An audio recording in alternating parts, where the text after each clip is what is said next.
नमस्ते दोस्तों, हमारे चैनल AK स्टोरीज पर आप सभी का हार्दिक स्वागत है। माँ बेटी के बच्चों में क्या रिश्ता हुआ। बेताल 25वीं कहानी।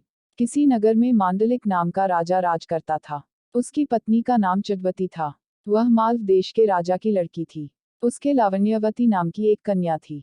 जब वह विवाह के योग्य हुई तो राजा के भाई बंधुओं ने उसका राज्य छीन लिया और उसे देश निकाला दे दिया।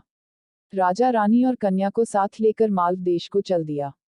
रात को वे एक वन में ठहरे। पहले दिन चलकर भीलों की नगरी में पहुंचे। राजा ने रानी और बेटी से कहा कि तुम लोग वन में छिप जाओ, नहीं तो भील तुम्हें परेशान करेंगे। वे दोनों वन में चली गईं। इसके बाद भीलों ने राजा पर हमला किया।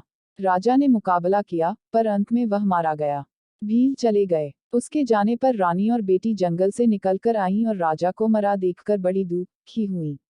वे दोनों शोक करती हुई एक तालाब के किनारे पहुंची। उसी समय वहां चंद्रसिंह नाम का साहूकार अपने लड़के के साथ घोड़े पर चढ़कर शिकार खेलने के लिए उधर आया। दो स्त्रियों के पैरों के निशान देखकर साहूकार अपने बेटे से बोला, अगर ये स्त्रियां मिल जो तो जाएं, जिससे चाहो विवाह कर लेना। लड़के ने कहा, छोटे पैर वाली छोटी उम्र की होगी, उससे मैं विवाह कर लूंगा। आप बड़ी से कर लें। साहूकार विवाह नहीं करना चाहता था, पर बेटे के बहुत कहने पर राजी हो गया।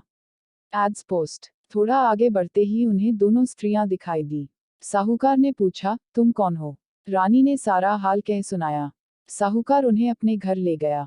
संयोग से रानी के पैर छोटे थे, पुत्री के पैर बड़े, इसलिए साहूकार ने पुत्री से विवाह किया। लड़के ने रानी से हुई और इस तरह पुत्री सास बनी और माँ बेटे की बहू।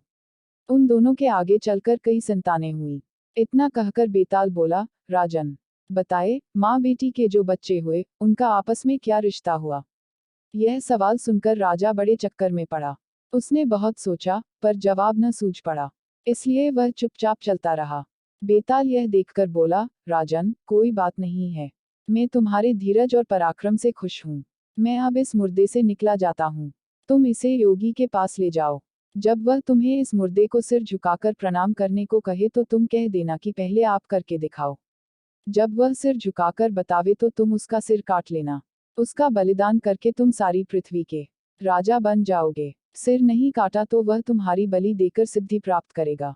इतना कहकर बेताल चला गया और राजा मुर्दे को लेकर योगी के पास आया। बेताल 25वीं कहानी। योगी राजा को और मुर्दे को देखकर बहुत प्रसन्न हुआ।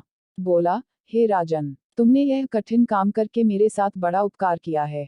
तुम सचमुच सारे राजाओं में श्रेष्ठ हो। इतना कहकर उसने मुर्दे को उसके कंधे से उतार लिया और उसे स्नान कराकर फूलों की मालाओं से सजाकर रख दिया। फिर मंत्र बल से बेताल का आवाहन करके उसकी पूजा की। पूजा के बाद उसने राजा से कहा, हे राजन, तुम शीश झुकाकर इसे प्रणाम करो। राजा को बेताल की बात याद आ गई। उसने कहा, मैं राजा हूँ, मैंने कभी किसी को सिर नहीं झुकाया। आप पहले सिर झुकाकर बता दीजिए। योगी ने जैसे ही सिर झुकाया, राजा ने तलवार से उसका सिर काट दिया। बेताल बड़ा खुश हुआ। बोला, राजन, यह योगी विद्याधरों का स्वामी बनना चाहता था।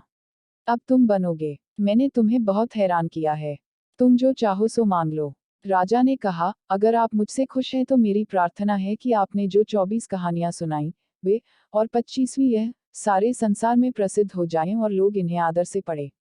बेताल ने कहा, ऐसा ही होगा। ये कथाएं बेताल 25 के नाम से मशहूर होंगी और जो इन्हें पढ़ेंगे उनके पाप दूर हो जाएंगे। यह कहकर बेताल चला गया।